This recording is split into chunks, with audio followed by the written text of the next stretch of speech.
Good evening, everyone. Thanks very much for joining us for our regular Saturday 4 till 6 UTC time WPG. We are delighted to have WPG alumni Cameron Leach. Cameron, thanks so much for joining us today. Yeah, man. Thanks for having me. It's been a while. Yeah, it has. I can't believe it was 5 years ago or 6 years ago we were in, Europe doing it. Yeah, I know. A lot's happened since then, and it's good to see your career sort of develop in many different ways as well. So I'm sure you'll talk a little bit about that as well. So fantastic. So we're going to bring on the trio from Venezuela first because they need to head off. So Trio Catatumbo. Hey guys, how are you? Hi. Hi. Hello. So I didn't know if maybe you could very quickly talk a little bit about the piece you're going to showcase to Cameron. Si pueden hablar un poquito de la pieza que van a presentar a la cámara. Okay. Bueno, Catfish es una de las obras seleccionadas para la audición. No, tranquilo. Catfish es una de las obras seleccionadas para la audición del World Percussion. Es una obra que nos gusta mucho. Sentimos que la particularidad de instrumentos es algo que nos encanta. Y bueno, estamos muy felices de que puedan escuchar. Okay, so Catfish is one of the audition parts for the World Percussion, and it's a play that we really like, and we really like the variety of instruments that he has. So we chose that because it's something that we really like, and it's as well on the audition repertoire for the World Percussion. Fantastic. All right, so I'm going to cue this one up and probably play the whole thing, I think, because it's only 5 minutes. And then, Cameron, I'll give you a little heads up when you've got a few minutes left, if that's all right. Okay. Just on your comments. Cool. All right. As ever, don't forget to mute your mics, everyone.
All right.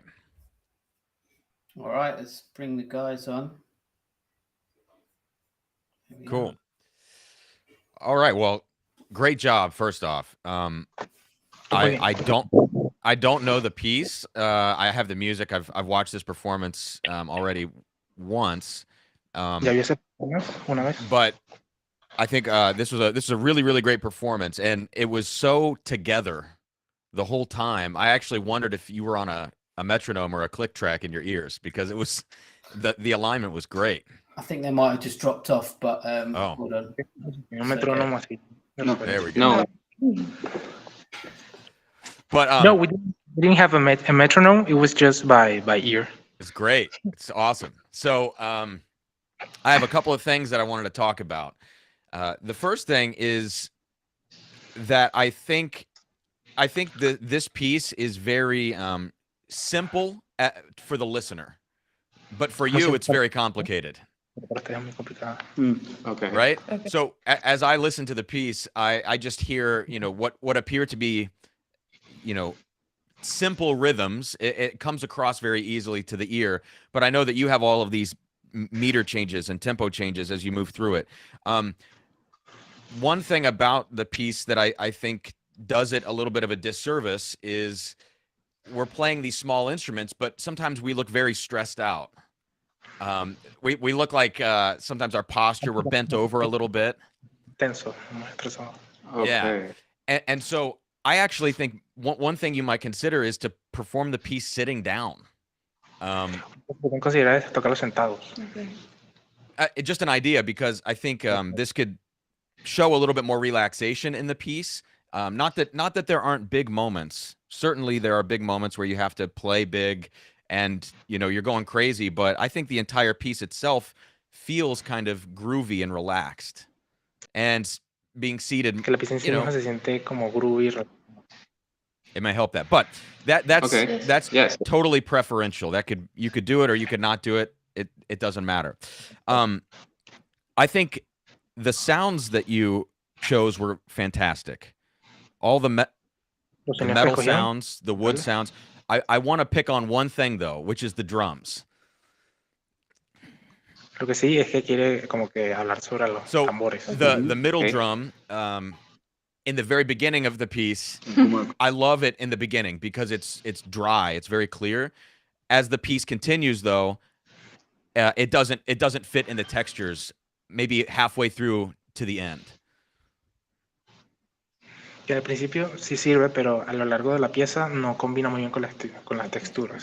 So Okay. perhaps you choose a different drum, and at the beginning of the piece, Pueden escoger otro. you have it more muted like it is now, and then as the piece goes on, you could take the muting off because it sounds like it needs to open up through the piece as it moves forward. Que pueden taparlo y a medida que avanza la pieza lo pueden como ir sacando ese Okay. But overall, I think the sounds were really Okay. great, and the floor tom was a little bit boomy, but I like that because it added some contrast throughout the whole thing. Le gustó la sonoridad del flotan porque añade contraste a todas las sonoridades que están pasando en la Okay. pieza. Okay. Yeah, Okay. yeah. Okay. So tell me, do you like this piece? ¿Le gustó esta pieza? Yes. Yes. Demasiado. And what do A you lot. like about it? Like what to you is the best aspect of the piece, I guess? Para ustedes, ¿cuál es el mejor aspecto de la pieza? Bueno, yo creo que la mezcla de los colores de los instrumentos. O sea, es muy interesante que el compositor deje eso a libre albedrío y que en función de eso uno pueda construir como lo que quiera que suene. Eso fue, a mi entender, la parte más entretenida. Después montarlo fue un martirio, pero el como que, ¿sabes? Hacer textura con los nuevos sonidos me fue súper interesante.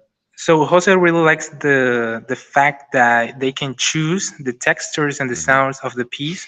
So the composer leaves it up to the musician to choose the textures.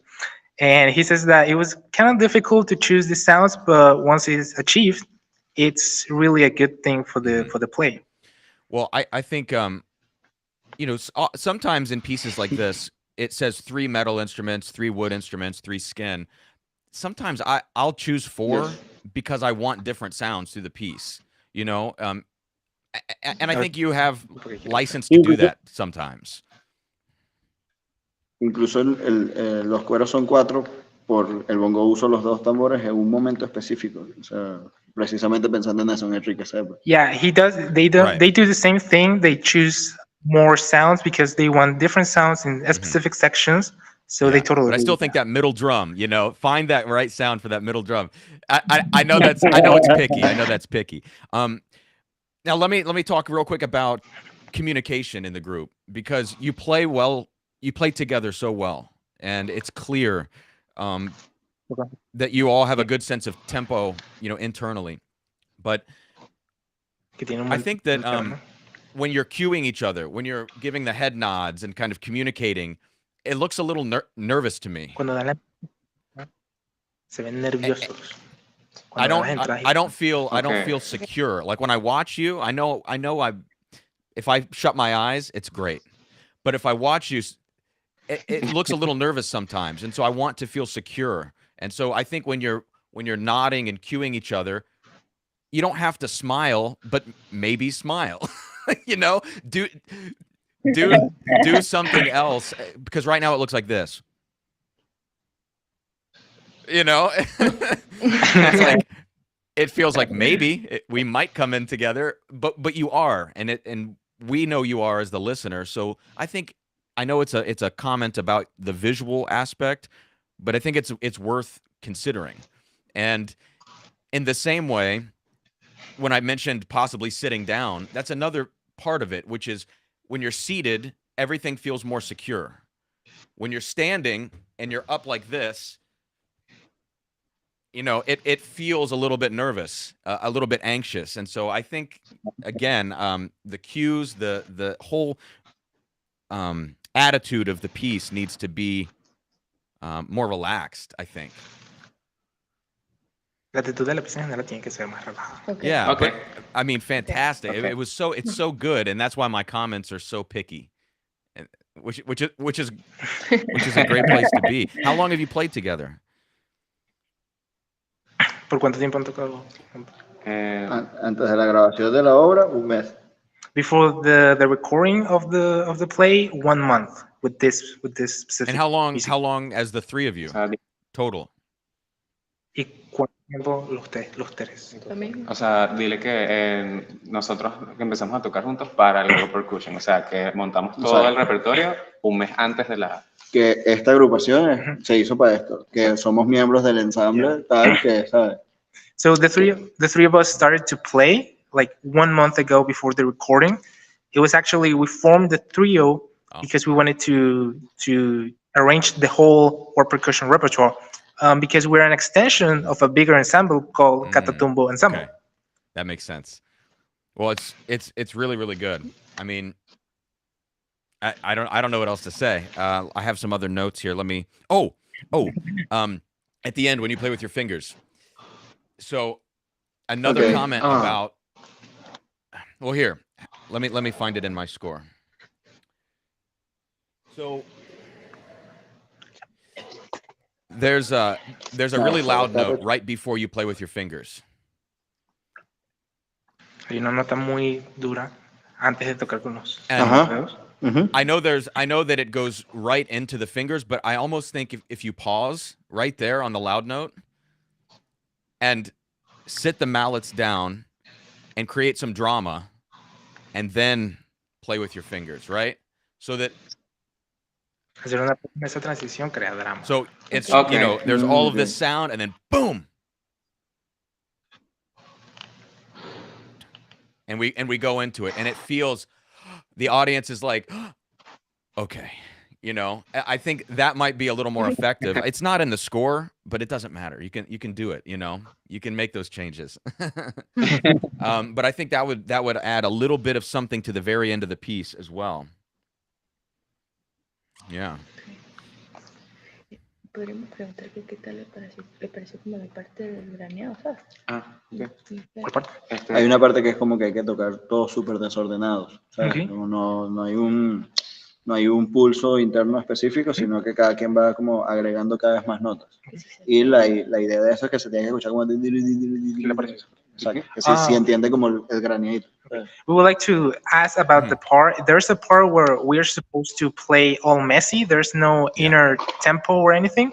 So we would like to ask you if what did you perceive about the part if you caught the intention in number 45. Yeah. I thought it was great. I mean, I listened to this earlier. I listened to this yesterday. I listened this morning, and now again. And every time, I thought it worked perfectly. I had no issues with it. Yeah. What do you think about it? I mean, what were you trying to go for? Just a slow crescendo through that? ¿Qué es lo que trataban de hacer? Un crescendo lento a través de eso. Sí, básicamente. Yeah, basically what we're trying to do. It was great. Exactly I mean, I don't think we should overthink that section. No deberían sobrepensar. It's just it's Okay. I think it's a little more simplistic than it looks complicated on the page, but to the listener, everything worked, you know. So don't think too hard about it. It's great. Okay. Really, really great. Okay. I'm sorry that I don't have more to talk about musically, but I think you played it very well. Maybe one last thing. In measure, let's see. El compás. 55. 55. There, in moments like this, in the metal part, there's one and triplet, and on the triplet, there might be. I think we need to phrase some of these smaller rhythms a little bit more. So the triplet to me feels like it needs to crescendo.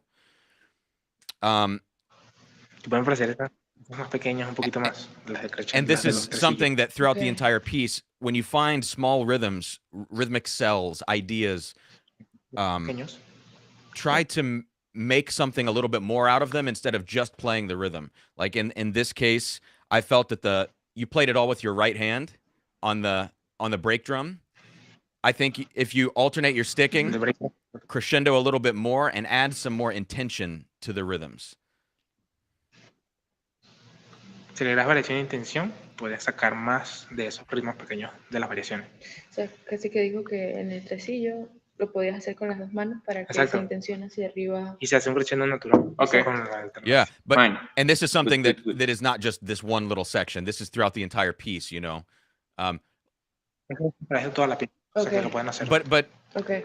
again, it's just making a little bit more out of it. But the piece in and of itself, you know, it kind of tells you everything it needs from the page. And all of this other stuff that I'm talking about, I feel like is maybe just extra. So great job. Great job. Do you have any other questions? Yeah. Thank you. ¿Tiene más preguntas? It's great to hear you play. A ver. Yo no. Quizás el acelerante rítmico, ¿sabes? De Yes. 71. Aquí, 71, yes. 71. So ¿qué pasa ahí? Hay un acelerato rítmico que sí se entendió. Puede ser. We want to know also if in measure 71 there's a rhythmic accelerando. We wanted to know if that as well came through to the listener. Oh yeah, this is a fun section. Yeah, I think so. The because the note values. Let me look at this very quickly. 30-second becomes the triplet. Yeah, I think it came across. Yeah. Yeah, I think it was great.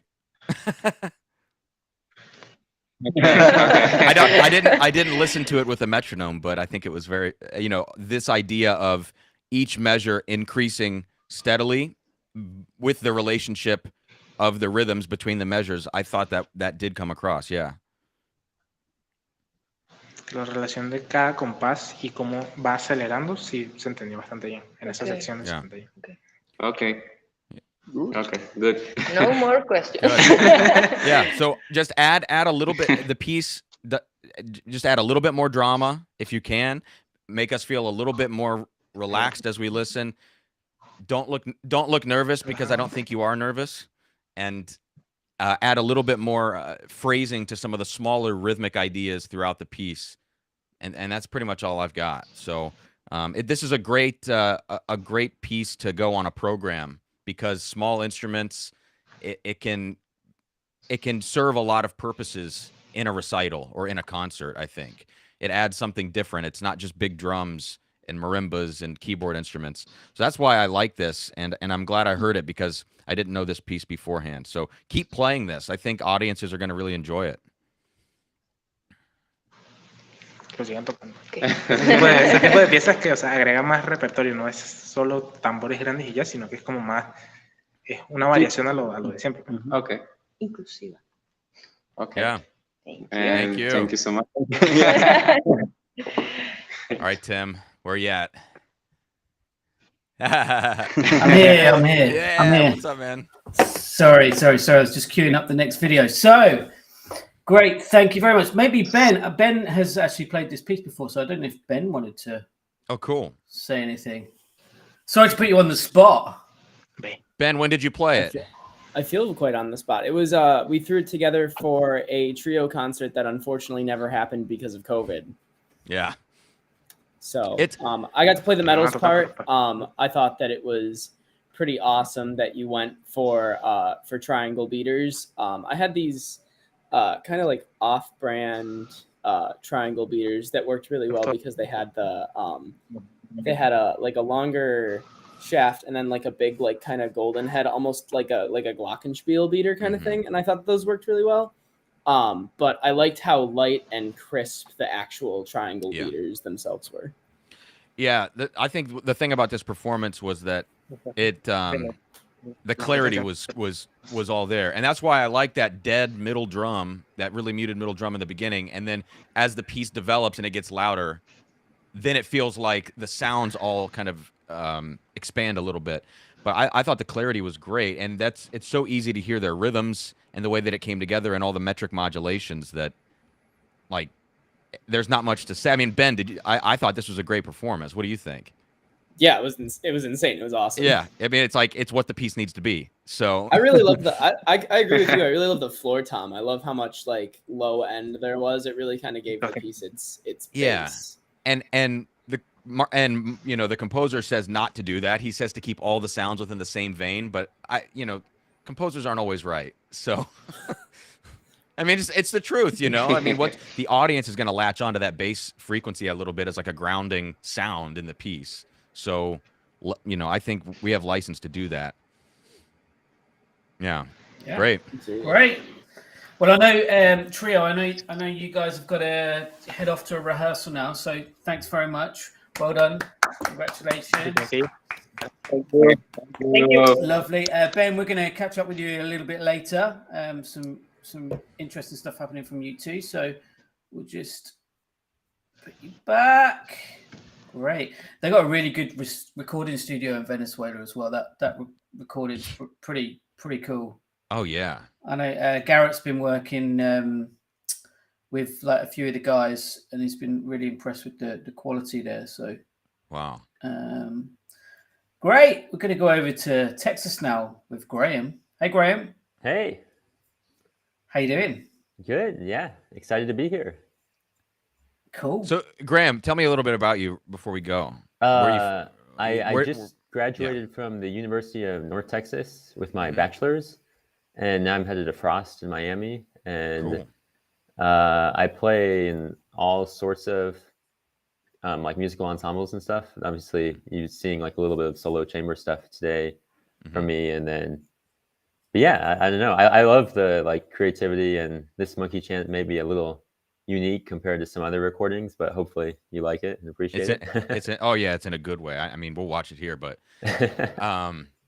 yeah, cool. And I checked out your Insta a little bit, and I was just kind of digging around on some of some of you guys, and so the stuff you're doing looks really cool. Yeah, so let's check this out. Thanks. And then we'll talk, and we'll kind of go back and forth. It was the translating thing is a little tough because you don't know the pace of the conversation. Yeah, totally. But cool. We'll go back and forth on this a little bit. So let's check it out. And how much Tim, like, how much should we watch of this? I was going to ask you, we could just start from the beginning and do like 5 minutes, but do you have any sections that you would like really love to talk about and watch? So let's go from the top. Yeah, let's just do like 6 or 7 minutes. From the beginning, 6 or 7 minutes. Yeah, I mean, there's a lot of repetition in here. There's a lot of soloistic stuff at the end. But let's just get into it a little bit, because I know some of my comments and what I want to say, but let's just let everybody kind of see what you've done with this piece. And before we go, the projection is all your own, I would imagine. You mean the video? Yeah. No, that was. Oh, it's not. When Glenn Cochi first, because like Glenn Cochi has a couple different versions recorded. Like he has the album version, he has a video, and then he also has a live performance from I think 2005, I want to say. Okay. Where he performed it with like this animation. So I've seen this played live a few times, and I had never seen the animation. So, and I know a lot of people are like really into Glenn Cochi. I've worked with him a few times, but I never like dug into Monkey Chan or dug into some of his stuff. So I've actually never seen the video. So that's good to know that this is, because I was like, wow, you animated this. Yeah, very few people know, but I've only ever seen one person other than Glenn Cochi do it with animation. That's like how I learned about it. And I was like, I reached out to him and was like, hey, where'd you get that? And he sent me the artist. And so, cool. No, I think it's really cool. And I'm a big fan of this piece. And yeah, I love the gamelan connection because I've played in like the gamelan gong KBR we have at UNT, and that sort of connection to it was really cool to explore. But all right, cool. Here we go. Let's check it out.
All right. Cool, man. Yeah. Yeah. So let's talk about a few things here. The first thing is the whole idea of recording a piece like this where you have projection behind you is interesting because where my eye is focused on this video, first off, great job. But where my eye is focused on this video is not actually where the audience members' eyes are going to be focused, right? Like the audience members are taking in the projection, taking you in, whatever lighting's on you, etc. So they're bouncing back and forth. And the interesting part about this video is like sometimes I'm looking at your face and you're not acting, right? Like you're not acting in this piece. You're kind of just, you're playing and you're grooving and you have normal facial expressions as you play. And sometimes I'm like, I may not have caught that in the live performance, but sometimes you look a little bit, not exasperated, but you just have you're like, okay, we got through that section, and it's like, I don't know if I would have seen that live, but it's an interesting thing. I'm going to talk about this more with Ben later because the video he submitted is very produced. And so it guides your eye, but we always have to think about what it actually feels like in the room if we can, which is why sometimes in a thing like this, like a static wide angle shot might actually be the best representation of your performance, even though it's not as compelling from like a videography standpoint. Because this was like the conclusion of a recital I gave in that room. So this was just like I had some guy set up a couple cameras to record the whole recital, so it was like not ideal for any one thing, but captured the evening. Yeah. I know exactly what you mean, and I'm not saying anything bad about the video. I'm just saying, like, as I judge the piece and as I'm trying to get in your head and in the performance space too, which is really cool, and think about how this fits into your program moving forward, whatever. It's like I'm just trying to remove myself from the video experience as much as I can. So with that said, I think the piece is really long.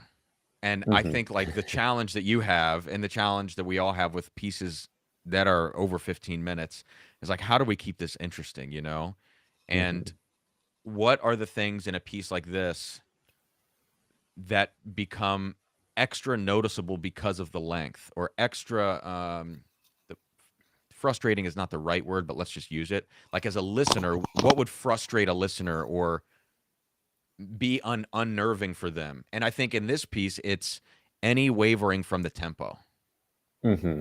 Like when you're exchanging mallets or sticks or implements, whatever, and sometimes you slow down a little bit, or the feet fall apart. When we're like 7 minutes in and we don't feel an end coming, we're less kind about that as listeners, Yeah, I see what you mean. and so like there's like a heavier burden on you to manage those moments in the piece, and not only to not let them waver at all, in this case in a tempo perspective, but to maybe even add something to it. It's like I used to play lacrosse, and same thing for basketball or soccer. Like, a lot of goals are scored in transition moments, right? It's like not when you're in your settled offense, but like when someone drops the ball and they're running down the court or down the field. I think that's the same thing in a piece like this, where the transition moments can actually make the piece. Yeah, I see. Like a smooth transition, or adding a little extra musical idea here or there. And so that's kind of a vague comment in the sense that I'm not going to tell you like, oh, you should really crescendo that transition from, this section to this section. I don't know. Like, that's up to you, what you do with it. But certainly the consistency and tempo and the management of those moments is going to be really important, whatever that means to you. Yeah, I see. What's interesting is, because this was something I struggled with, was the length. Because when most people play it without the video, it's like 11 or 12 or somewhere between like 10 and 14 minutes. But the like video's fixed at 16 or 17 minutes long, and so that's like there's different things where you kind of have to like fill in space in the score where the video is like keeps doing the same thing. And so that was like one of the struggles, and then it just makes it harder to just play as consistently for that long. Right. That's when I was like, debating, do it with a video, do it without. Like, how do you just like coping with all those different factors was interesting. So the video's fixed. So are you watching the video, or do you have a monitor to see the sections? I made a kind of like a cue track in my ear, in the sense it's not like a click and like there's obviously like a bunch of improvisation and like more free sections in it, but it'll say sometimes like 5 seconds left before new section, or like, guy appears on screen, or like, big hit in like 3, 2, 1 play. So that's the other thing. Like something, most of the pieces in 4, but some things I ended up like, it just ended up landing on like beat 2 or beat 4 or something, like away from the 1 where the video hits. Yeah. Well, one thing you could consider, I don't know if you have any experience with a program like QLab. I know like Third Coast uses QLab. I've messed with it a little bit, but what you could do with that video is you could splice it up yourself into the different sections and just create scenes. And so it just moves scene to scene, and you could either program that yourself, or you could have a tech cueing things, following along with you. That I don't know exactly how those sections of the video, like if it's maybe 20 seconds of video that's looped 3 times, during the arrow section or whatever. But if it does work like that, then you could manually do that, I would imagine. Yeah, I see. I hadn't thought of that. That's just to coordinate it without the extra stress. Yeah, and it you can literally like down arrow on QLab, and it just goes scene to scene. So that's just one thought, but I didn't realize that the video was going to extend the performance of the piece. My first experience with this piece was at Chosen Vale in 2015, and I don't know when Glenn wrote this or when he started playing this. I think it was 2002 or 2004, like early 2000s was when the composition came out, or so when he first played it. This was kind of like, I don't know, maybe this was just my impression at the time, because I was really at that point getting into contemporary percussion, like, in earnest. But it felt like that this piece was in vogue around like 2015. Like everybody that I knew was playing it. And so I went to Chosen Vale, and I probably heard 3 or 4 performances of Monkey Chant, and at that point there was no projection with it. And I still remember even at the time feeling like, wow, this is such a great idea. The story doesn't come across whatsoever unless you have the projection. And so for those performances without it, I found myself wanting more. And I don't know how comfortable you would feel adding things to this. Obviously, you're already improvising and doing some of your own musical things. But even like, I've thought about like speaking or like shouting or doing something to represent parts of the piece, because there's no way that you can actually tell the narrative vocally. Yeah. You could try to like impose something, superimpose. Do you know the the musical inspiration for this? I saw like in the score.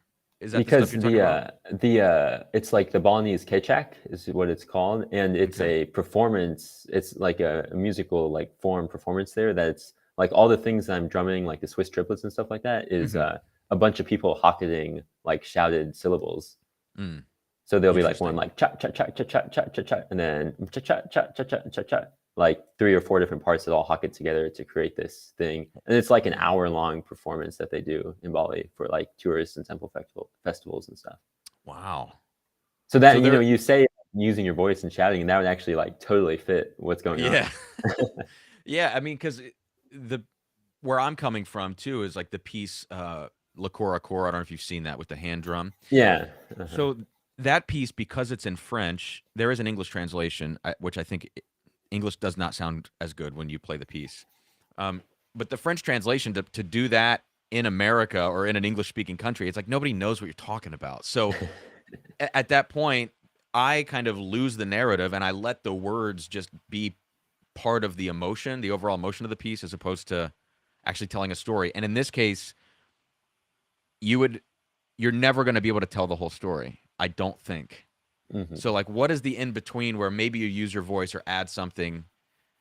I don't know, but I think their piece requires something else. And I don't know if Glenn would agree with that, but I've kind of gotten to a point with performing things, and I kind of said it to the last group. It's like the composer only means so much to me, and then the last part of it is the audience. And if the audience doesn't get it, then nothing mattered.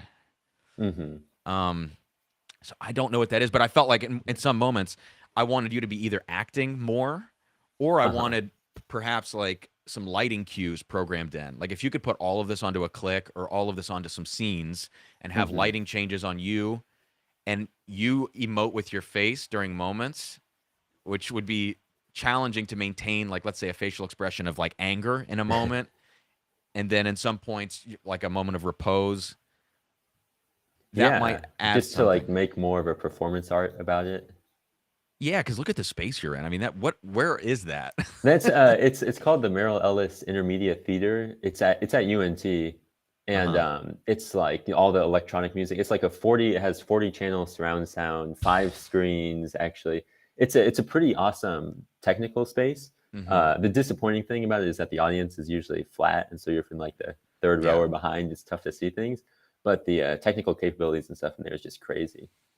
I mean, it's badass, you know. And I was just like, this is incredible. But yeah, I think there's a lot of potential here for you and the piece and like your interpretation. I don't know the answer, and I think like for you, if you want to keep playing it, start what, someone made a weird comment. Just, you know, start really thinking about this and digging in and trying to make it your own. Like I find that sometimes I end up playing things on concerts now, and they don't, I don't want to say they don't even resemble the piece, but they veer very far away from like what the composer has put in the score. But after you do it for enough audiences, I think you find that you have to do that. Like my biggest example is I have an 18-minute vibes and electronics piece, and like I still don't know what to do with it. Because like I've had people come up to me and say like, look, man, it's great music if you shut your eyes, but if we watch you play it on stage, it's boring. It's like, well, like, what do you do then? I can't have like a floating platform or rotating platform that, you know, like Joey Jordison from Slipknot back in the day. It's like, I don't know what to add to it. So yeah, I don't know. What else, what other thoughts do you have? Like, what was maybe your biggest challenge in putting this together? Well, what's actually interesting about everything you said is this, like for this performance, I had about 10-minute composition, arrangement, transcription that I played just before Monkey Chant and like fluidly went into it, which was, I took some other like Balinese gamelan musical forms, and like I like loved playing Monkey Chant, and I had performed it a couple times in its more like normal state, but then I got the video and it's like, oh, let's make a spectacle or something. Yeah. And so I have on the same setup, it was solo, and then I have a couple people surrounding the audience making noise, and I put together a bunch of field recordings to like move around the space and that sort of thing. And so it made like this 25-minute like extended cut Monkey Chant version that encapsulated more of just the like the musical inspiration for the piece and like more specific like gamelan sounds I'm playing. So maybe that either just made it much longer and worse, or it kind of captured more of the themes and stuff from inside the piece, you know, just like the video telling the story and actually having some musical context for it rather than just like the drums playing. Yeah. I think that's a good idea. I mean, if you can spin it out into an entire half of a program, let's say, like you're talking about, did you have an intermission in your program, or was it straight through? Yeah, so I played 3 or 4 pieces, had like a quick 3 to 5 minute intermission just to move a couple things in here, and then did this as the second half for my senior recital. Yeah, that's crazy for your senior recital. I mean, but I for those watching, questions like this, I want to just address people watching or WPG guys or whoever else. It's like questions like this of programming and stuff might seem a little bit pedantic and like logistical in nature. I don't think they are. I think these considerations, these are the actual professional considerations. And I'm preaching to the choir here because obviously you're really skilled in tech, really skilled in putting this together and thinking through these things. But for anybody else watching, this is the stuff we have to think about. It's like, how does this come across the audience? You know, did it function with an intermission or not? And like you're saying, blowing this out into a 25-minute spectacle, I think is probably the right idea, because you can't, because of the narrative nature of the piece, you don't want to cut it down too much. Yeah, it's either get smaller or get bigger, I guess. Yeah, and to me, it's like, well, blow this thing out. But what I think this piece lacks, this is just me totally brainstorming now, is any motion from you outside of the setup. Like you're stuck behind a drum set. So, and you have these things going on projection-wise that you may or may not have given your venue. Let's say you do have it. The stuff that you do before this, or even if you add something after it, I think you need to be moving on the stage. You know, like I think there needs to be a lot of stage covered there, and then you end up in this one setup in this spot. It becomes a spotlight on you. The video adds in, and then you could at the end of that do something else. You know, moving around the stage, getting off the stage, just to try to, you know, stage presence. It's like a rock star. Yeah. Yeah, that makes sense. And like the cricket boxes are a good, like easy way to do that, move around. Because I actually had 3 stations around the room where I walked around to get the cricket boxes, but most of it was just spent like behind the drum set. And that was kind of the struggle with it, was how do you like how could I take these things and put them into a more narrative arc? Because that's one of the reasons why I like wanted to try this project, was I'm a big fan of like kind of longer pieces, but where you can tell like a narrative arc through it, you know? Like we don't get to play like, you know, symphony length things as like a solo percussion really, but it's cool to try to emulate that sort of, you know, narrative or emotional journey that you can go on throughout it, or storytelling. And so, yeah, that's kind of what inspired this. And I have like I've been to enough concerts where you like half the concert is you just watching people move gear, and that's no fun. So yeah. And I think like, you know, to your point about this, an audience member should kind of have an idea of where they're at in the arc at any given time. And then, and if they don't, I think that's a problem. You mean like knowing, like, you know, if they know it's a 25-minute piece, so they know they're halfway through, or you think they can kind of feel like, oh, you know, this was the climax, or we're still getting up there or something? Both of those. So like, and I don't think it means that you tell the audience this is a 25-minute piece up front. I think there are musical things you can do. Like, for instance, going way into left field, like Bach, you don't need a tempo marking in Bach. You can just start playing and it tells you what tempo it needs to be, given the harmony and the structure.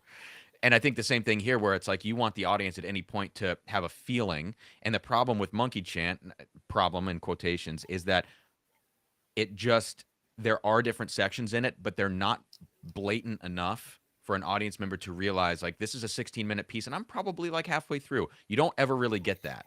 And so instead, like to what you're saying, adding something to the beginning of it would actually create a larger structure, so that the monkey chant is only one part of the total structure. So you don't get as, does that make sense? Like, yeah, where you can have like things to latch onto in the middle of the piece. And because like monkey chant, it's kind of, I get like, you know, because I've like invested in the piece, I get like the story that each section is trying to tell. But if you just listen to it, it's kind of like you're drumming, and then all of a sudden you like do this crazy thing with springs, but it's not quite connected. You know, it doesn't, one doesn't obviously lead to the other, I guess, that sort of thing. And so by expanding your arc with extra material before and I think maybe after too, if this becomes, let's say, the centerpiece of a 3-part structure, that's more sensible to me.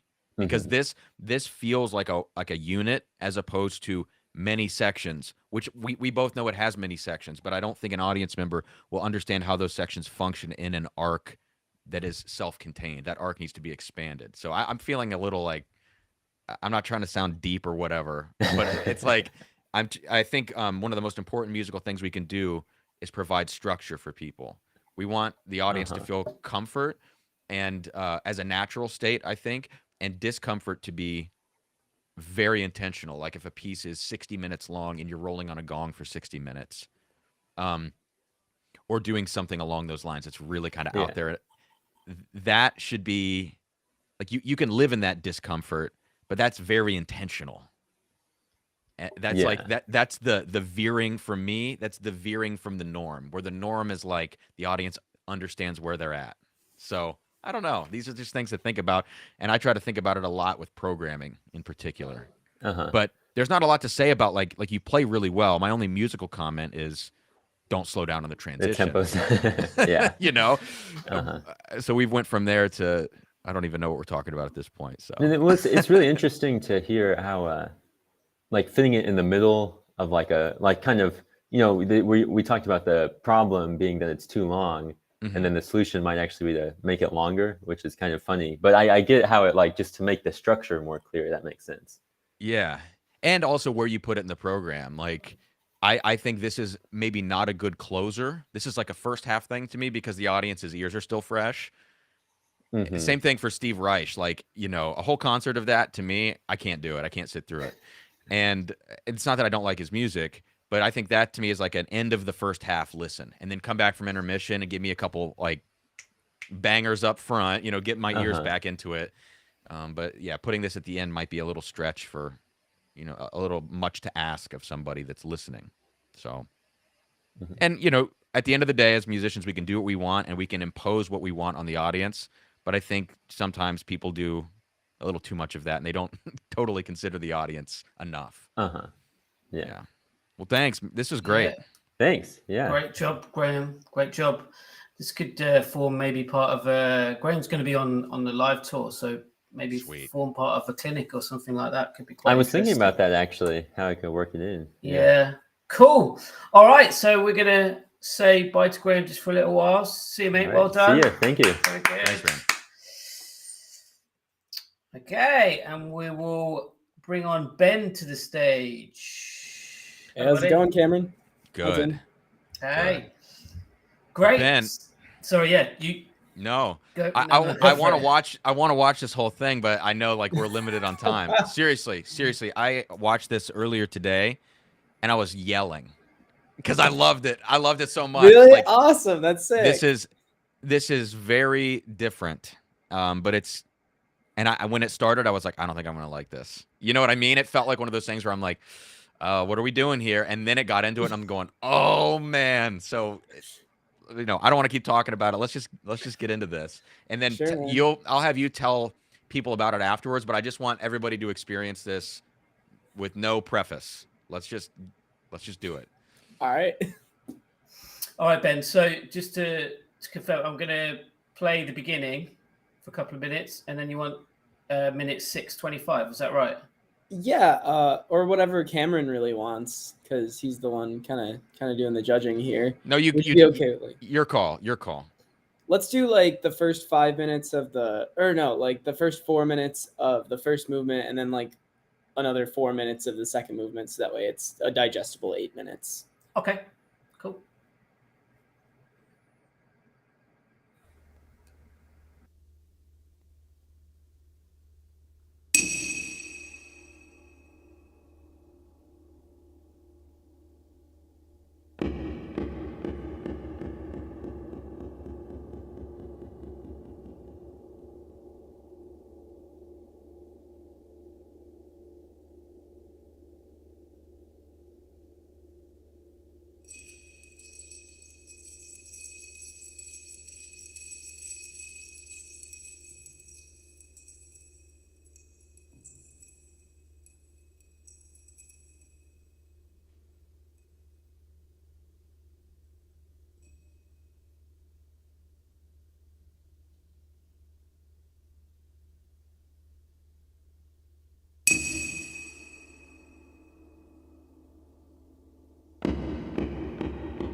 So Okay. yeah.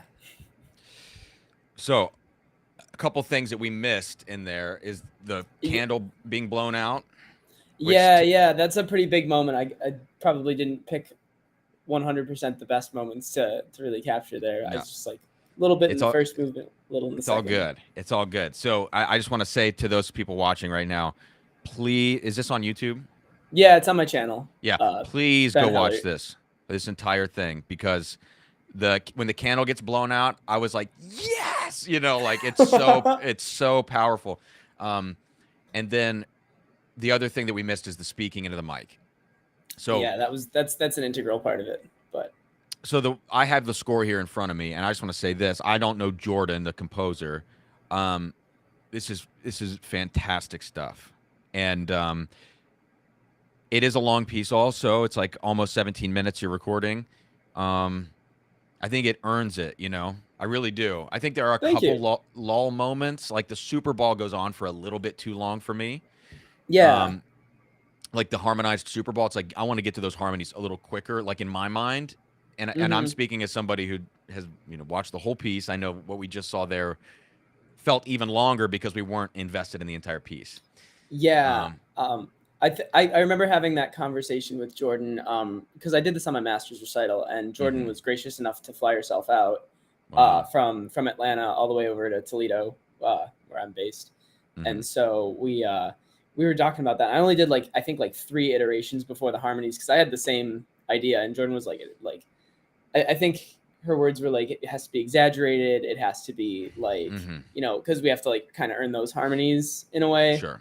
Where it's it kind of has to be almost excruciating a little bit, I think was the word, or something like that. It was supposed to go on for a long time, I think. So real quick, for everybody watching, have they seen this piece before? Like, have you shown this to somebody else on the V tour, or no?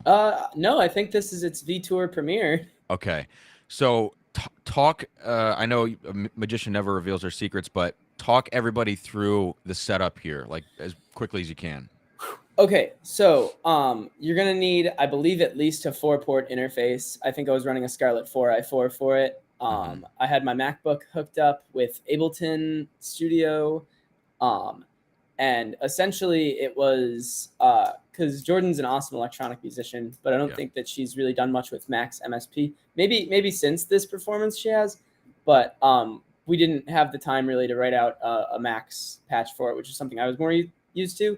So really, it's actually just 2,000 bars laid out in Ableton, and all these different sections that are just way too long, and you can kind of shift through the different patches and the different side chaining and EQ events that happen via a Bluetooth pedal, which is what I was running.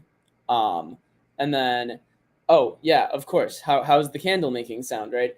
There are 2 Wii remotes, one suspended by a boom cymbal stand directly over the top of the coffee table, and then one placed on, I believe, the left top corner of the coffee table, about 5 or 6 feet back.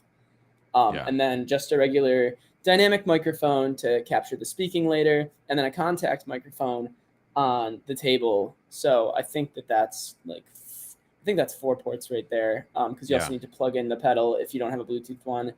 And then last but not least, Osculator is the software that we use to translate the IR recording, the infrared recording of the light to sound. So you have to link that through Ableton, which can be it took me probably the longest part of setting up the recital, and I had Rogue Ashanti on the program too, but the longest part of that setup was calibrating the Wii remotes. It's always such a pain, but it was my fault because I didn't buy the right coffee table. Sorry, Jordan. Those darn coffee tables. Yeah, go to IKEA. Just bite the bullet and buy the coffee table. Wow. So the score here is just for everybody. It's just an instruction score basically, and I feel like I can say this as a former emo kid in high school, but this is a very emo piece, right? And that's the way I read it, and it seems very dramatic, and the language used in the score is very just it's got that kind of quality. I say that facetiously, jokingly. I'm not trying to cheapen it. I'm not meaning that. It's very personal. It's a pretty personal story. Yeah, and like removing the person, because I want to talk about that too, because it's very personal to the composer, and I would, not knowing the composer, just as a performer, I would like to make it personal to the performer. So let's talk about that in a second. But the language in here, often I think nowadays, a lot of contemporary musicians might hate me for saying this. I think that composers can get a little over the top sometimes when it comes to all lowercase, the way that we format things, the way that things look in the score. You know what I mean? Like sometimes we get away from some of the musical things and we try to add so much drama to like what's on the page. Just at me next time. But you know what I'm talking about. Yes, like, I do. I play plenty of and I play plenty of music like that, and I'm in my feelings too. But I think in this case, this piece like earns it. So to me, the juice has to be worth the squeeze, and it is here. Because when people read this score, you're like, whoa. You know, like when you use the word excruciating or whatever earlier, I'm like, yeah, that's about right. You know, that's on par for what this is. What do I want to say about this? First off, I mentioned this earlier to Graham, is that the whole story being told here through your videography is great. And then I have to think about what it's like being in the room with this, you know? Mm-hmm. And if the very static nature of the piece needs anything else. So what I was thinking about for you is like, number one, I know this is a really small thing, cover the exit signs, because you can see them in the video. Yes, I know. Right? Super small. That's a video thing. But in the room with you, people are going to be able to see your face a little bit, you know? So what do you want? Do you want it to be completely stoic, like zero emotion on your face? I think there's a really good case to be made for that. Or do you want to, I even thought about wearing a mask, like something to actually cover your face, because it's like remove yourself from it. Or you are, instead of being stoic and risking losing your stoicism by making an expression, you can't do it. You know, you just have a mask on. I'm not sure, but this feels very theatrical to me. Yeah, like almost like you could make the case for completely going two opposite ways of like totally humanizing it, or like dehumanizing it and making it just sort of this this machine almost, or this kind of like, I don't know, kind of like the opposite of whatever expressionism would be, just like totally dead. And I think the sounds that when the candle starts and you have those kind of really synthesized sounding, you know, things coming out of the like that to me seems almost like the end of the world. Like it just sounds like, I feel like AI has taken over, not to be too topical, but I feel like AI has taken over and it's like everything's a wasteland. That's what that feels like to me. So to me, the first movement feels completely inhuman. The second movement, when you speak, that's some human shit right there. You know what I mean? And absolutely. Even though those sounds are very synthesized also and affected through the vocal mic, you've introduced the most personal thing you can. So in my mind, it's like maybe you have something like a mask or something like that, and you take it off for the second movement. I don't know. And again, the composer could completely disagree with me, and that's fine. The other thing logistically about this is you making the trigger. There's one point where you have to really get down to trigger the pedal. Yeah, I was adjusting my I know what part you're talking about. I was adjusting my levels there because the contact mic was getting really hot. Okay. My engineer Cole was like in the back of the hall, and I was like, oh no. Now this was just like a recording session, right? Not a live performance. No, actually, I did this all in one go, which was really cool. The only thing is that we got some B footage. I will say we edited in some B footage, like because we had a balcony. This was in Bryan Recital Hall at Bowling Green State University. And there's like this really awesome balcony over there, and so Cole got up on the balcony and zoomed in on the candle, and like got down on the ground and zoomed in on me blowing out the candle and stuff like that. So that was just some B footage moments. Yeah. But other than that, this was like my second take of the night, because it's really it's kind of like one of those long haul pieces. It's like if you're gonna go and record velocities, you can't do it too many times or something like that. Right. Well, I was just gonna say, you know, whatever you were doing there, I'm glad that wasn't you pedaling. I'm glad that was you adjusting your level. But like, I was like, nah, you took me out of it. You know, Yeah. it felt logistical. I want nothing about this to feel logistical. And I just love the fact that it's generative. Like what you're doing is generating the sounds. You're not miming along with something, which it's really, really cool. Let me see what else I had written down here. Yes. Okay. The other thing is, let's see, the personal aspect of it. So the text that you're reading in here, which we didn't see in this video, it's so unassuming, her blushing, so sincere. You've disarmed her, or have you given her the freedom to disarm here at the end, where there's nothing left to guard against? You know, this is obviously something, and there's a footnote or a note at the beginning of this. Yeah. And I don't know how much Jordan wants us to give away on live air. I know that this is like a pretty personal story to her life and stuff. I will say though that the text is from a hypertext video game that I'd be happy to show to somebody if they were to inquire. It's like a pretty personal thing, and I don't know. I probably should have talked to her before this, but yeah, just we won't say anything. But I think like because this is personal to the composer, I want to do the composer justice, but I also feel like the text being said, because it's so manipulated, you could make it personal to you. I mean, this is just a thought that's going through my head, you know? So I maybe we don't need to say anything more about that. And we didn't see that moment, but. Yeah. And I think that we kind of had that talk, you know, in the rehearsals leading up to my recital too, where it was like, you know, we had both gone through some pretty, you know, gnarly stuff in our personal lives, but it was like two completely different things. At the time I had just kind of been getting over losing my mom. So it wasn't like altering the text per se, because I wanted to keep to the ink, but at the same time, I was like kind of thinking, how could I recite this in a way that would be just as visceral to me, like not being able to totally relate to what she went through, but to being able to put my own emotional baggage into that kind of outburst there. Yeah. It's interesting. I mean, I just think this is such a cool piece.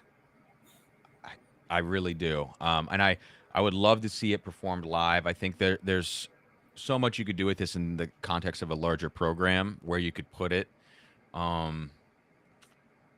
because it brings a sense of calm to the viewer, I think, to the audience, but it's also so dissonant and like hellish at some points. Yeah. That it serves the purpose of kind of like the lull, like the third movement type vibe, you know, or the second movement, the slow movement of your program, but also it has enough interest to it for it not to feel stale. Yeah, it's a great place to put in like the center of the recital, I think. And absolutely. And another thing too, if you're doing this on a concert with other computer works, I was just racking my brain. Like, it's going to be hard. You'd have to have multiple computers, I would imagine, just because of the specificity of how you're running this. Yeah, I think this was the only piece with electronics that I've done on a recital. I had a recital that I was going to play this on with Madero, Viento y Metal, and I was like, that's not going to happen. Like, not even that. So, yeah, dragging around 2 MacBooks would be kind of a logistical issue. This piece definitely like needs the priority of all the technology on your recital if you're going to have multiple stuff. It definitely eats a lot of energy. Yeah. Well, it's one of those pieces that I can't really critique the musical components of it. I think the biggest thing that I can critique, if I had to, is, like I said, the pacing. And to critique that, you have to watch the entire video. So for everybody watching, again, please check this entire recording out on Ben's YouTube channel. But yeah, I think similar to the stuff I was talking about with Grant, just the audience knowing where they are at any given moment. And if you as a viewer feel lost, that's the red flag, and it's time to change something in there, I think. And again, the case could be made here that like we want there to be some discomfort in some moments of pacing. I think there's enough discomfort sometimes in the sonic qualities of the piece that if you start exacerbating that too much, even in the pacing and slowing it down, I don't know, it might be too much. So I think the Super Bowl, reduce a little bit of that possibly when you perform it live. But it's cool because you can kind of just judge the room. When I do stuff like this, like theater things, I listen to how much the audience is shuffling. You know, listen to people breathing and shuffling and sense the energy in there. Even when I play Mirage on marimba, there's a lot of things you can do in Mirage where you can extend phrases or not extend them. And you can play to those moments. It's like being a comedian. You can actually interact with the audience, but in this case, they don't ever say a word. They don't ever laugh. But you can feel them. You can feel that energy. Yeah, absolutely. I would totally agree with that. So there was one thing that I wanted to ask, but Yeah. I don't think that I totally remembered it. Oh, were there any points that you felt that it was rushed? Because not only have I not what this piece did for me is it pushed me to explore electroacoustic stuff more, because that was something that I really never done before this piece. But really, I have a reputation, I guess, amongst friends and composers and stuff. I'm a really nervous guy, and I got a lot of like nervous energy to me. So it was a challenge in trying to slow myself down a little bit. That was probably the biggest thing.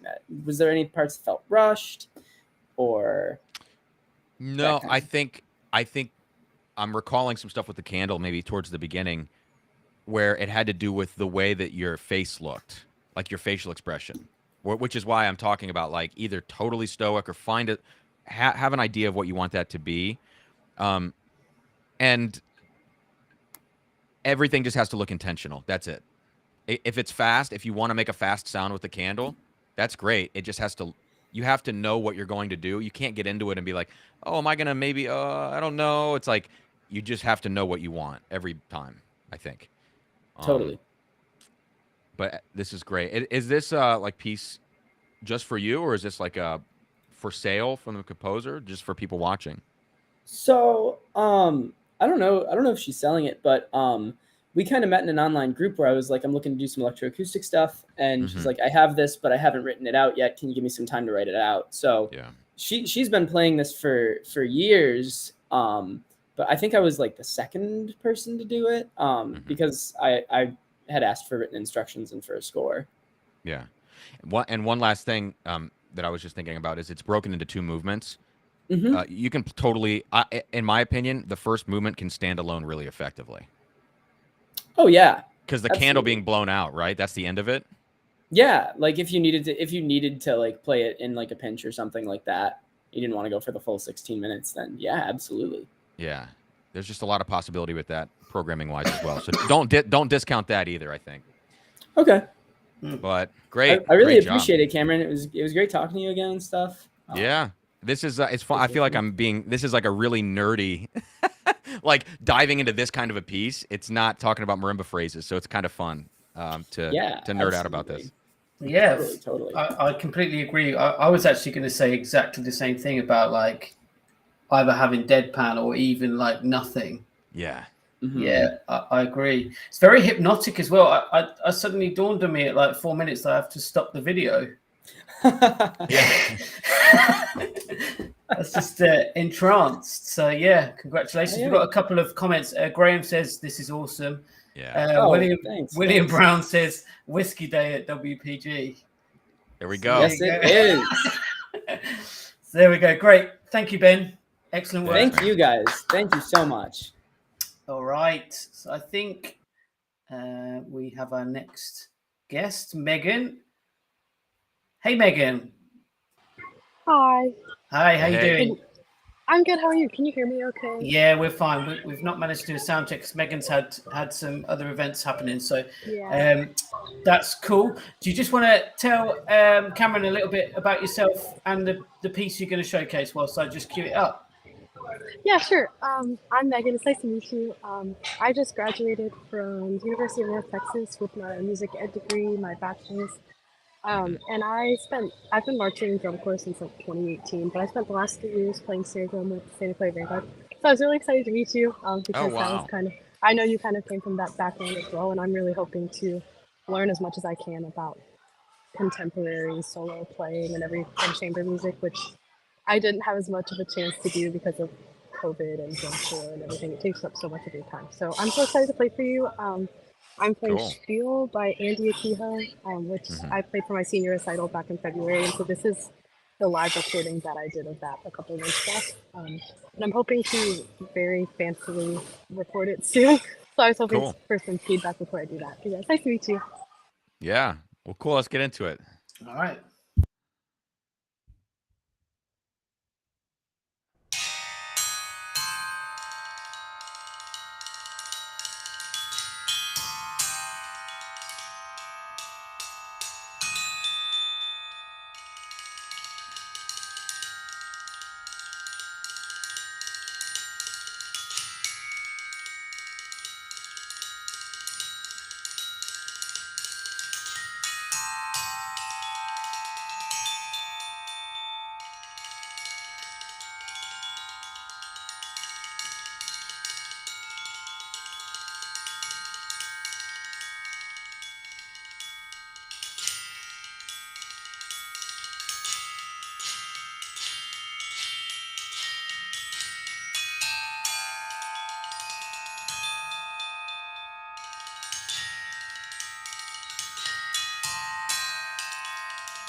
Well, when I first watched this, I was like, why do you have so many chops? And now you telling me that you marched, that makes a lot of sense. So, all right.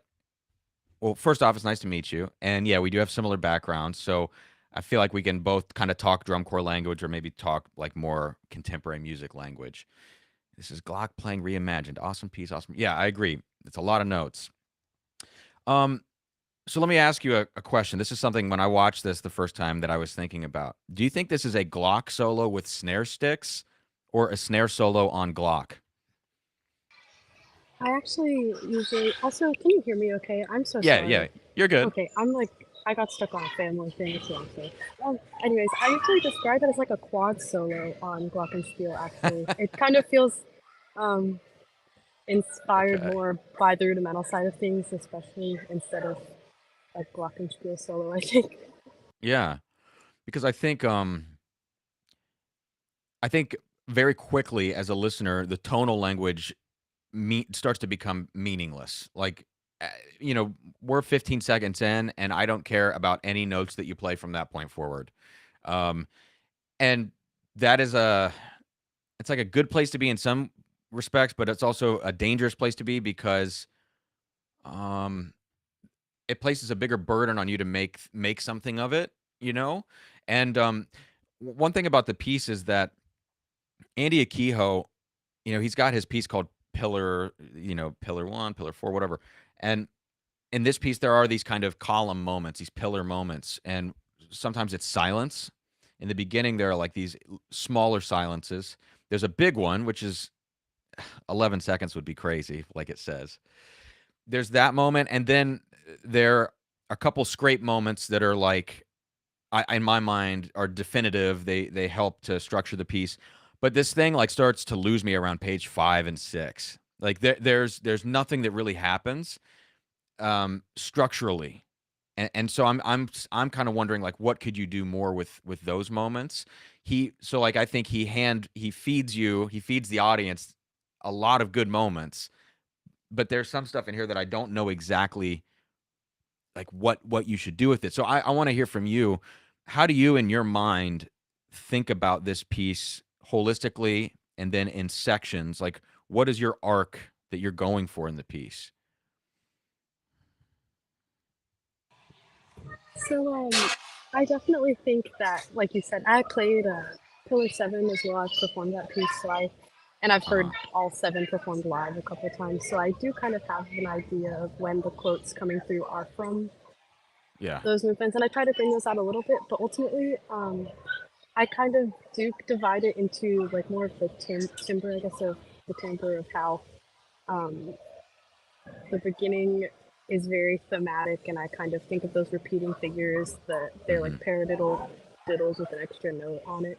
I kind of try to think about those as phrases, and then when it changes to the stick on stick thing, it's kind of the next section for me.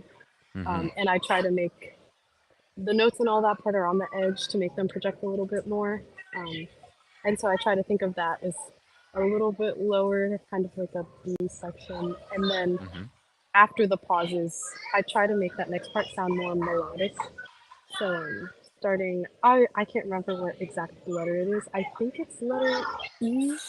Okay. When it starts between like an F and a C, and that's where it is a little bit more tonal, I guess. I try to think of that as a melody and try to bring that out until the end, and the end is kind of just shot fest with all the effects and everything. So that's interesting you say that letter E you would kind of consider to be melodic, because I think at that point in the piece we're really deep in it, and I'm not sure. I don't want to totally disagree, but I'm not sure that a melody will actually come through, because I think as a listener, it could be part of it could be the recording. Like if I'm sitting closer to the Glock, maybe I could hear a little bit better what's going on. But I think by the time I'm at letter E, which for everybody listening is about 2/3 of the way through the piece, I'm so checked out of listening for notes. All I'm listening for at that point is the speed and the direction, like, of things. So what's interesting about this is that Andy Akiho is really crazy about writing these rhythms. Like everything is so spelled out and so specific. But at the end of the day, actually, I think none of that matters. Like what he's going for is the most specific way of notating faster and slower. Like in my mind, when I hear this piece, I just hear like, oh, the rhythms are getting faster. Oh, they're getting slower. Oh, I'm ascending. Oh, I'm descending. And that's really all that comes across. And all of this like metric mumbo jumbo is just a means to an end for him. Oh, Tim, thanks. I got your message. So I think like by letter E, I don't know that a melody can really be discernible. And so I'm thinking what happens to the rhythm there instead. I don't know. I mean, maybe it's a little slower. Like you're playing like 16th note bass things with these little 5 interjections, which have a shell to them, a slight faster feel, but I don't know. Like I struggle a little bit with it to find the meaning of from basically from letter E until the very end when you have the swipies before the last lick. That section to me is really, it floats around and I'm not sure. So it's like maybe you have to do more dynamically there. Because you can't change the speed, you can't change the direction of the notes. All you get is dynamic and possibly pulling time back, but you don't want to mess with that too much because the rhythms are very, very spelled out. So that's kind of like my, again, not an issue with the piece, but every piece presents a challenge to you as the performer to add drama. And this one, I don't want to go on too much of a tangent, but I will. Do you know the snare solo Chick? Okay. So Chick is like a 10-minute snare solo, which is way too long for a snare solo. And I think when you have a piece like that that's not a Tompkins etude where you're grooving and you're playing kick drum, you actually have to do more with messing with time, like Rit, a Chell, all that. You have to do way more on a snare drum than you do a marimba because a marimba gives you some like floor of sound. A snare drum is so, hit and then it's gone. That when I have people play snare drum, I have them do crazy, crazy things with phrases because I'm like, look, if you don't do this after 20 seconds, no one cares about this piece and they want you to stop playing the snare drum. I think this Glock solo tends towards that where it's like, because I feel like it is a snare or quad solo that just has these like dissonant pitches just ringing. It's like, maybe you do need to just start messing with phrases or like, for instance, the pauses at letter A, the first 5 pauses that you have, maybe make them progressively longer or progressively shorter, but like way more. Because right now it's like they are in time. You're kind of doing it. Your pause is in time. I don't care about the accuracy of that. I care about the drama of that moment. Like I think you need to think of creating drama in this piece. And that doesn't mean you have to like overhype, does any of this like does No, this like that's totally helpful. Yeah. It definitely has. I have never played a piece this long on the glockenspiel, as I don't think a lot of people have. So anything is totally helpful. And I also felt the same challenge of everything kind of has something either rooted in just the fact that it's an extended technique or the fact that it is different than the last material. And that section was where I was kind of like, okay, yeah, it's kind of slow, but I think maybe I could mess with the tempo and kind of make it feel like a new section a little bit more than just we're still playing fast and we're gonna play fast for 2 more minutes kind of. I totally get that, so thank you. Yeah. Like another thing is when you go into the stick on stick between the stick thing at letter B, there's a pause right before that. I mean, I don't know how many total pauses there are. I guess it's probably like 8 or 9 and from A to B. I think the pause before big letter B should be like really long. Because it's like here's this new section and let me clearly define for you by way of like the silence that I'm going to start a new section now. And it also gives the listener a break. Part of the idea of the piece, I have to imagine, given how many freaking notes there are, is that he doesn't want the audience to have a break. He wants it to feel, because, I mean, spiel, what is a spiel, It all makes sense to me programmatically, but I think the audience needs a break. And so I think before B, take a lot of time there to reset into a new thing, and then maybe that becomes similar to letter D, where you have the 11-second pause. You're not giving it 11 seconds. I don't think you should. I think that's a lot. But maybe the pause before B and the pause right after D, those both become longer pauses, and they break the piece up into bigger chunks. They make it feel more broken. And then I think you need to find one moment between E and the coda to do something, like just one meaningful thing. And I don't know what it is. It could be slowing way down somewhere. It could be playing so soft that you almost aren't playing at all. But like, you have to find one thing in there, I think. But it's really good. I mean, like, you're playing, I'm watching the rhythms go by and you're playing everything, you know? Thank you. Yeah, I really like that idea of maybe trying to play so soft that you can barely hear it. That actually, I will definitely give that one a try. I think that sounds.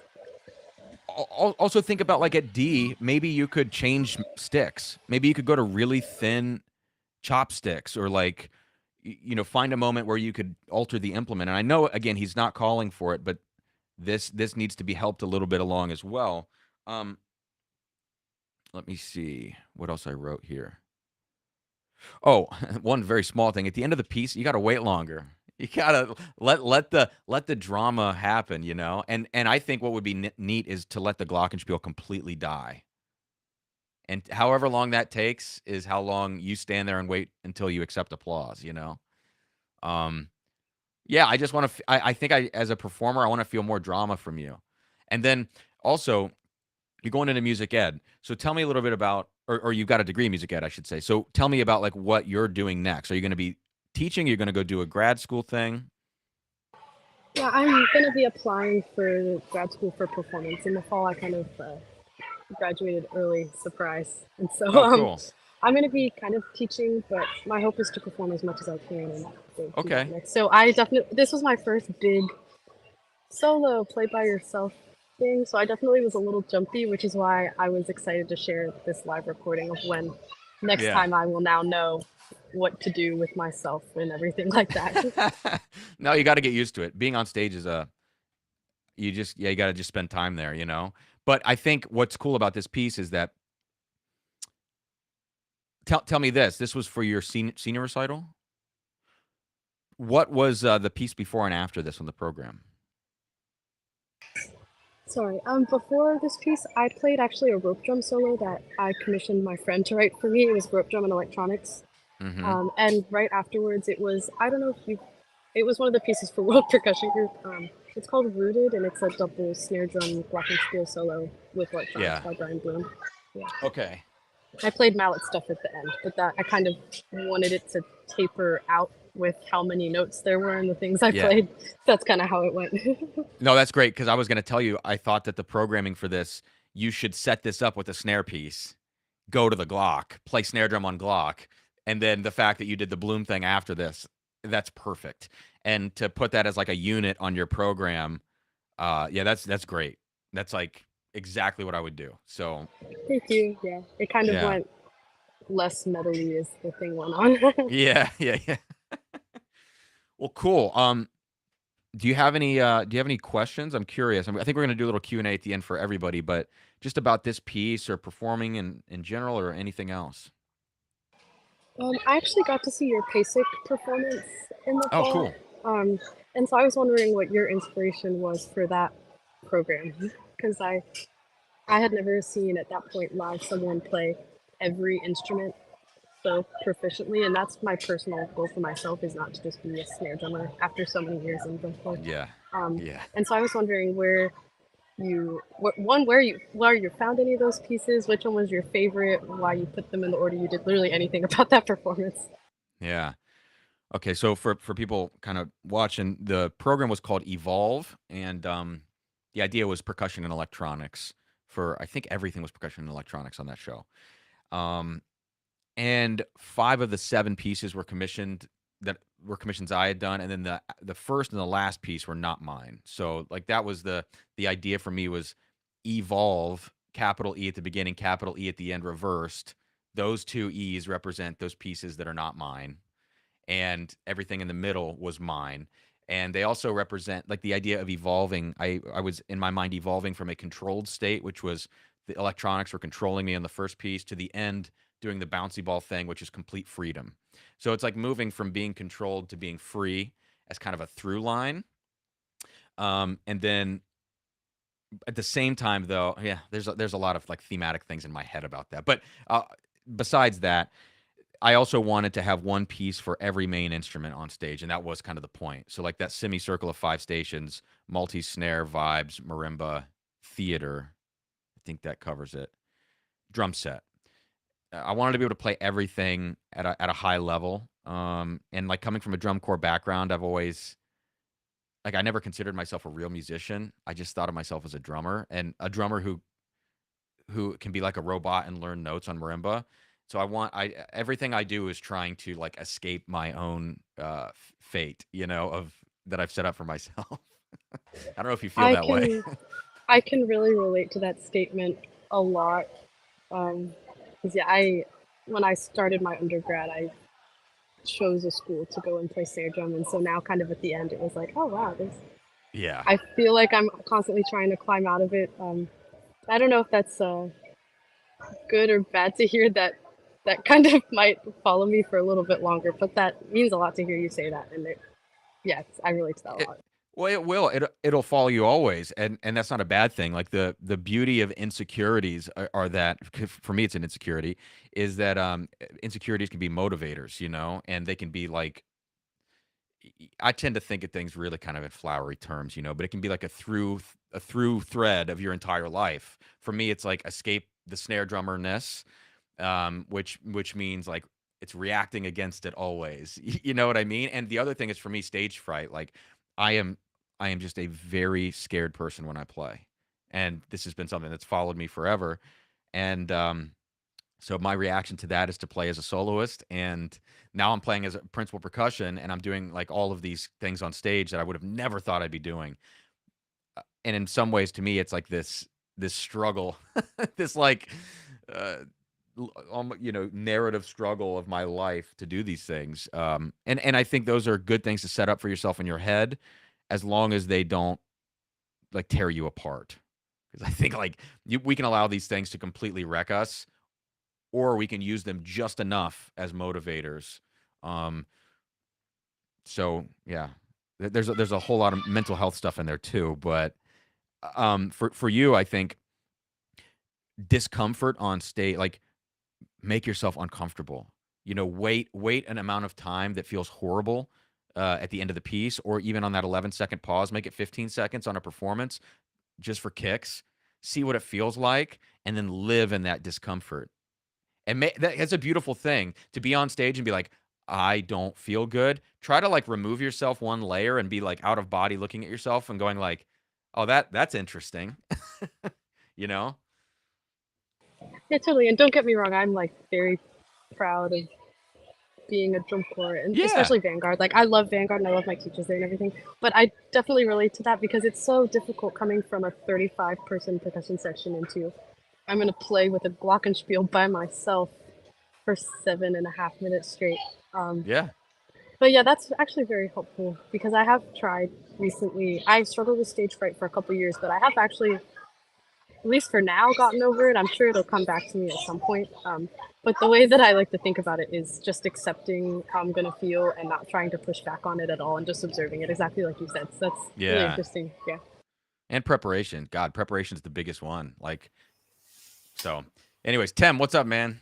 Yeah, some great feedback. I think it sort of took me back a few years from conversations we had, like certainly when you were sort of auditioning to do WPG and like the transition in your career at that time. I think you guys have probably got quite a lot in common in that respect. Yeah. And also like to sort of highlight what you were saying about the Megan's performance, and also I was thinking like the chick syndrome, because when we had our first WPG, which was back in 2015 now, I actually had Chick on the repertoire for the tour. Mm-hmm. And there was like a press sort of conference one day, and Chick had been selected. So I was like, okay, well, that's quite unusual that like a 10-minute snare drum piece would be selected. Yeah. And before we did that, I was like, oh, I'm a bit dubious about this. And we did the first concert, and I remember Konstantin played that first concert, and exactly like you, I was literally looking at the audience. Yeah. And I could see like, this is special. Yeah. Like he's managed to create a world where these guys don't even want to move. Do you know what I mean? They're like right there. So I was like, yeah, that's the one. That's the one. And then that ended up being one of the most successful parts of the tour. So yeah, completely agree with that. So I met Konstantin in 2015 before WPG. Oh, okay. Or before my my experience there, and he came to Chosen Vale, and he played Chick there. And I remember at this time I was very green. I was like a junior. I was just now thinking about performing, and I could not believe that you could do what he did on a snare drum. And when I learned the piece, and then I went back and watched his recording, you almost can't even tell that what he's playing is what you're looking at on the page, because what he's doing with it, the way he speeds things up and slows them down, it doesn't actually totally sound like Chick. And that's the point for me. So like when I teach that piece now, before I ever actually talk to a student about it, I'll say, go watch Konstantin play and follow the score, understand how much he's messing with this, and then watch the way he holds the sticks. He's got these teeny little sticks. It's very different than the way Americans, brought up in the drum corps thing would play snare drum. And I think that's what's great about it. And maybe that's why it related so well, because it was so refreshing. Yeah. And we were in America at that time. So, yeah. Great feedback. Well done, Megan. Thank you. Yeah. Thank you so much. It was so nice to meet you again. And thank you for all the feedback. Great. So if we bring everyone on, maybe, I don't know, Cameron, if you've got like a couple of minutes just for some questions. One thing I didn't do, which was rather rude, but it kind of was deliberate. I knew the trio had to get off. So I didn't really ask you to introduce yourself and sort of what you do as a musician. So I don't know if maybe you could just sort of talk a little bit about yourself for a couple of minutes. That would be quite handy, I think. Yeah. So currently what I'm up to now, I can give a little backstory to it. Right now I'm the principal percussionist in Columbus in the symphony here, which is something I would have never seen myself doing. I hated excerpts in school, still hate excerpts. I think they're stupid.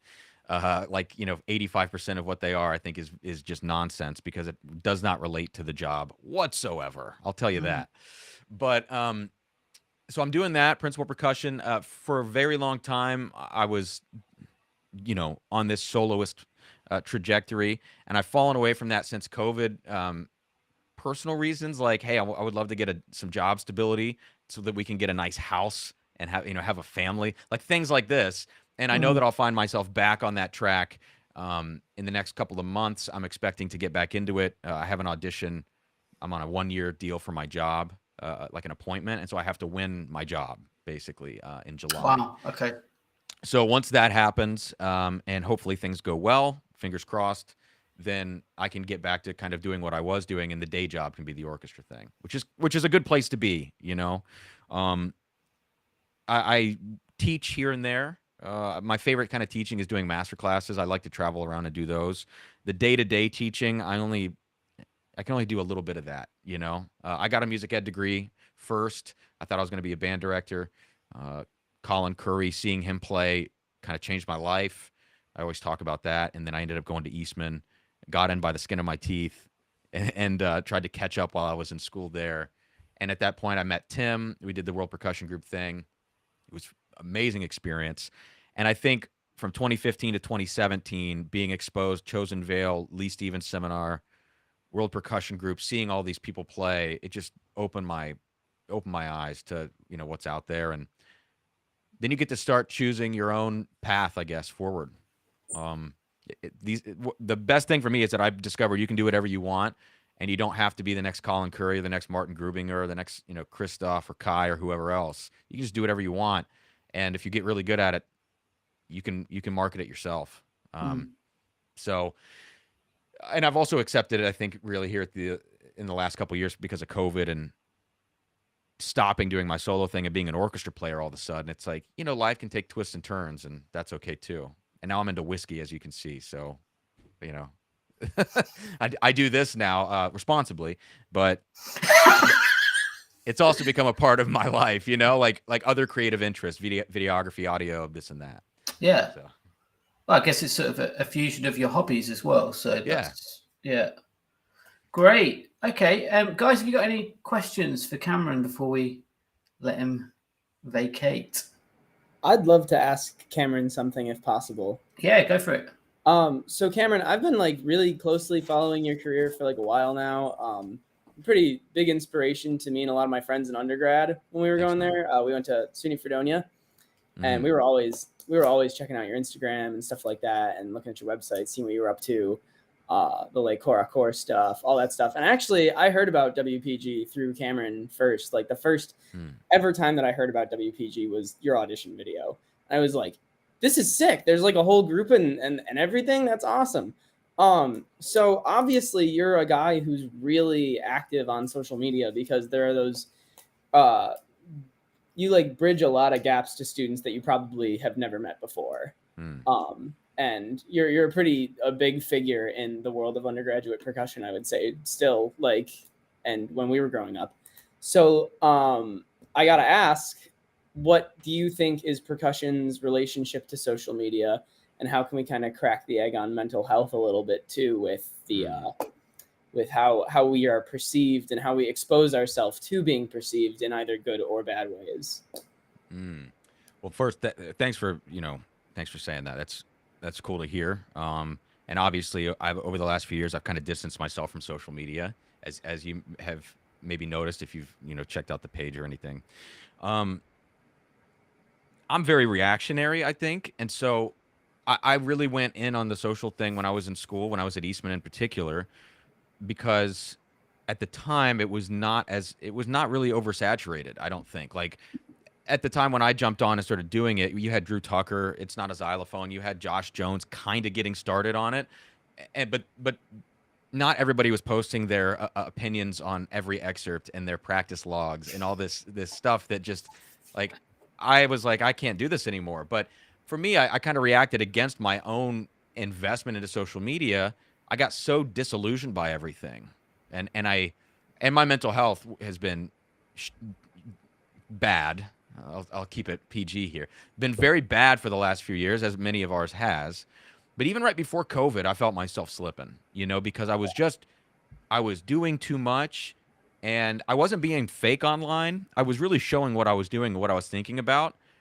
But I just felt like I had to show the world everything. I just felt like, oh, I'm an honest person. I'm an open book. So here we go. And I think I take a lot more joy now in being private. And I think, like, I just watched a bunch of interviews with Ice Cube. Like, Ice Cube just did like the Nelk Boys and Impulsive podcast with Logan Paul.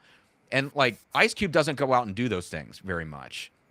It's kind of like Beyonce, just like drops an album. There's some value to just putting your head down and working and coming out with a finished product at some point. And I think it's better for my mental health. Like, I am going to get back to posting some things, but we feel like we owe people stuff. And these are people we don't know. And I really appreciate when you put yourself out there that people come back at you and they send you positive or negative things in your messages. But eventually things become unsustainable. And like, I was getting a lot of messages. I'm not trying to sound any kind of way. I was getting to a point where I couldn't keep up with the messages I was getting. And I felt like an asshole because of that. And I think a lot of people get there, where it's like you have 10 email addresses, you have 10 accounts across here and there, and you're trying to keep up. You don't need to keep up. Like, at this point, if I send somebody a text and they don't ever get back to me, I do not take it personally anymore, because I know what it's like on the other end of it to just be too damn busy. So I think for a lot of us, I think a lot of this comes from actually a place of selfishness, and we don't even realize it.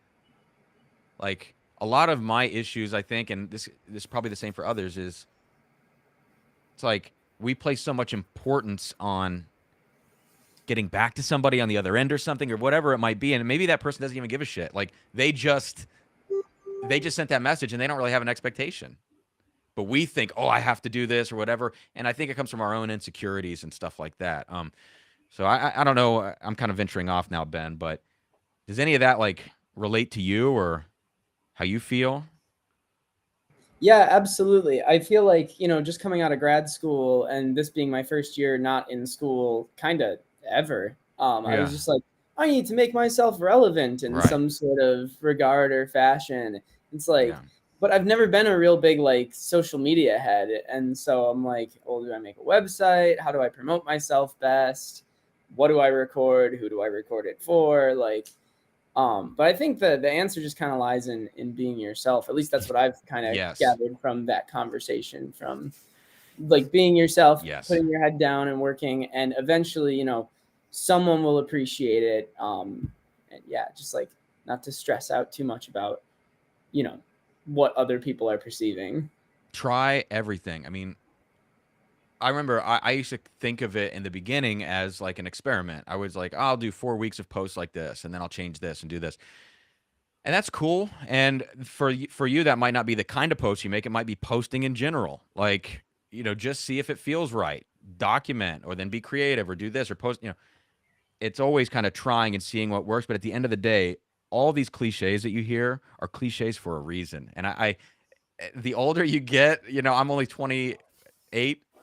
Yeah, I'm 28, and it's like every year I find another cliche where I'm like, damn it, that's right. The just be yourself thing is completely, that's what people say it for a reason. And there's also no rush. Like, I thought that my clock was ticking. By the time I hit 30, if I'm not a famous soloist, I'm going to be irrelevant. I don't care at all now, because it's like I could put 6 months into making a really great recital program, record some videos, and come out with it. And I think I'd be right back on the circuit doing it. It's not, those 6 months were not dead time. I was just working behind the scenes. I don't know. I think we all get a little too fatalistic about things sometimes. Yeah. Yeah, like attached to the timeline and attached to like a plan. Yeah. I find myself doing that all the time. Yeah. And then also our relationship with, sorry to keep going, our relationship with work as musicians, like tying our self-worth up in what we do as a job is really dangerous. And you have to understand that fine line. And I think for me, having a day job, which is an orchestra, which is still musical, but it actually relates nothing to what I wanted to be doing as a soloist, it's actually healthier for me to just look at the orchestra as a job and not as me as a musician. I just feel like I'm there doing a job. So I told my little sister just graduated college, right? And she has gone through a lot of different majors and stuff. And I just told her, like, she's working at a coffee shop, actually making really good money. It's like at a nice coffee shop.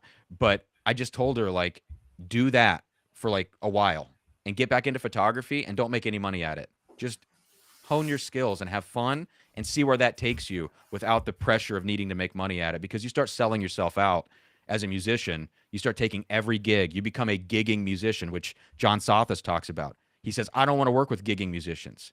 I want to work with people that invest 6 months into one thing, not someone who invests 1 month and does 6 different things. You're taking every orchestra, every freelance thing you can. Well, that's dangerous because you're never actually becoming an expert at something.